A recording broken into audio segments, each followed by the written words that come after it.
দেখতে ছবির মতো হলেও এই গ্রামটি কিন্তু রয়েছে আমাদের খুব কাছে। অসাধারণ এই গ্রামের চারিদিকে পানি, তবু মাঝখানে ছোট্ট একটি দিঘি, আর দিঘির পাশে গ্রাম, তাই গ্রামের নাম দিঘির পাড়। এই গ্রামের অবস্থান নাটোর জেলার নলডাঙ্গা উপজেলার পাটুল হালতির বিলে। কি অসাধারণ দেখতে এই গ্রাম, চারিদিকে পানি আর পানি, তার মাঝে ভেসে আছে এই গ্রাম।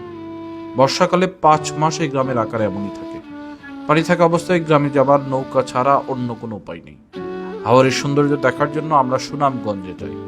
হাওরের মাঝে গ্রাম দেখে আমরা পুলকিত হই, অথচ সেই রকম সৌন্দর্য আছে আমাদের খুব কাছেই। চলুন ঘুরে আসি নাটোরের হালতির বিলে।